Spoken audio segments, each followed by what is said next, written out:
Assalamualaikum warahmatullahi wabarakatuh. Perkenalkan, nama saya Lydia Wiana dengan NIM C1 C018049. Di sini saya akan membahas tentang komunikasi informasi akuntansi. Langsung saja ke materi yang pertama, yaitu teori komunikasi. Para ahli menurut Gibson et al. 1995 mengatakan bahwa komunikasi berasal dari kata Latin, yaitu communis, yang berarti sama. Hal ini berarti adanya suatu pencarian kesamaan makna atas hal-hal yang dikomunikasikan antara pihak pengirim dengan pihak penerima. Selanjutnya, fungsi komunikasi.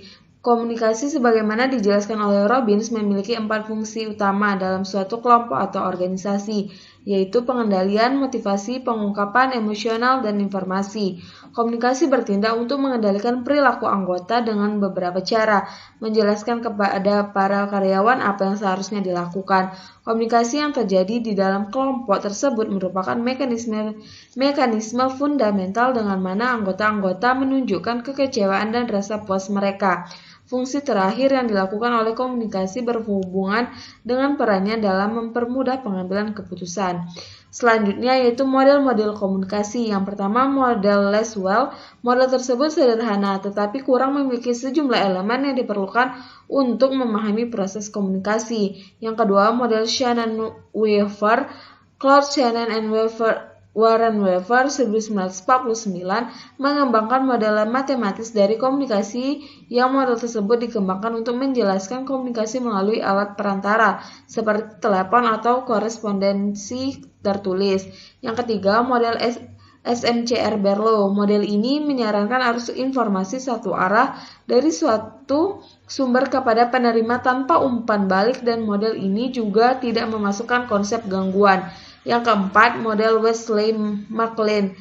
Model tersebut menjelaskan cara-cara individu dan organisasi memutuskan pesan apa yang akan dikomunikasikan dan bagaimana pesan tersebut dimodifikasi atau dihapus dalam proses tersebut. Yang kelima, model pemusatan komunikasi. Rogers and Kincaid mengajukan model pemutusan komunikasi. Mereka menekankan pada kesatuan informasi dan tindakan. Semua informasi merupakan konsekuensi dan tindakan. Melalui pemrosesan informasi, tindakan mungkin menghasilkan informasi tambahan. Yang terakhir, satu model komunikasi. Sebelum komunikasi terjadi, perlu adanya pengungkapan atas suatu maksud sebagai pesan yang akan disampaikan. Maksud ini bergerak antara suatu sumber atau pengirim dengan penerima. Selanjutnya yaitu hal-hal yang mendasar dalam komunikasi. Yang pertama, komunikasi ke atas, yaitu komunikasi ini digunakan untuk memberikan umpan balik, menginformasikan kemajuan tujuan, dan meneruskan masalah-masalah yang ada kepada atasan. Yang kedua, komunikasi ke bawah, di mana pola itu digunakan oleh pemimpin kelompok dan manajer untuk menetapkan tujuan, memberikan instruksi pekerjaan, menginformasikan kebijakan dan prosedur kepada bawahan, menunjukkan masalah yang memerlukan perhatian, dan melakukan kontak lisan atau tatap muka. Yang ketiga, komunikasi lateral. Komunikasi lateral adalah komunikasi yang terjadi di antara anggota kelompok kerja pada tingkatan yang sama. Di antara kelompok kerja pada tingkatan yang sama, di antara manajer pada tingkatan yang sama, di antara manajer pada tingkatan yang sama, atau di antara setiap karyawan yang setara secara horizontal. Yang keempat, jaringan formal dan informal. Jaringan formal pada umumnya vertikal, mengikuti tingkatan wewenang dan terbatas pada komunikasi yang berkaitan dengan tugas. Sebaliknya, jaringan informal seperti selentingan biasanya bebas untuk bergerak ke segala arah, melompati tingkatan wewenang, dan kemungkinan besar memenuhi kebutuhan sosial dari anggota kelompok karena mempermudah penyelesaian tugas. Selanjutnya itu hal-hal yang mendasar dalam komunikasi, yaitu komunikasi nonverbal. Setiap orang yang pernah mengunjungi bar atau klub malam menyadari bahwa komunikasi tidak harus bersifat verbal untuk menghantarkan suatu pesan. Studi akademis tentang gerakan tubuh disebut dengan kinetika. Studi ini menunjukkan pada sikap tubuh, konfigurasi wajah, dan gerakan tubuh lainnya. Selanjutnya, penghalang komunikasi yang efektif. Yang pertama, penyaringan, mengacu pada pengirim yang memanipulasi informasi sedemikian rupa sehingga tampak lebih menguntungkan di mata penerima.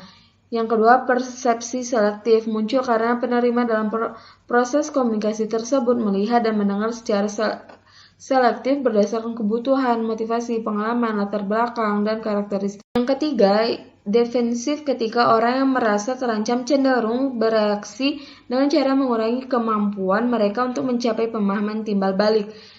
Yang keempat, bahasa adalah kata-kata yang memiliki arti berbeda bagi orang yang berbeda.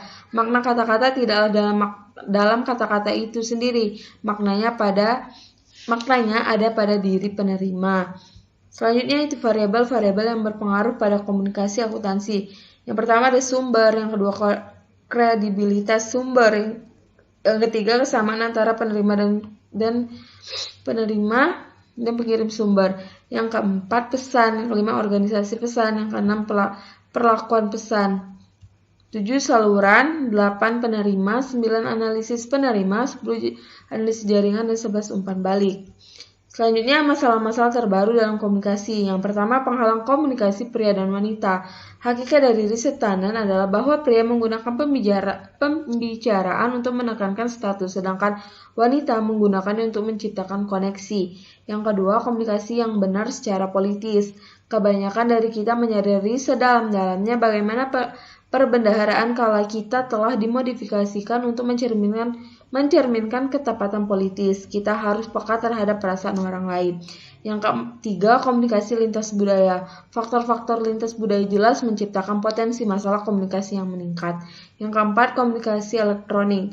Di awal tahun 1980-an terdapat banyak teknologi elektronik baru yang sebagian besar mencakup membentuk ulang cara orang berkomunikasi dalam organisasi. Teknologi ini mencakup pager, mesin fax, konferensi video, rapat elektronik, email, telepon genggam, pesan suara.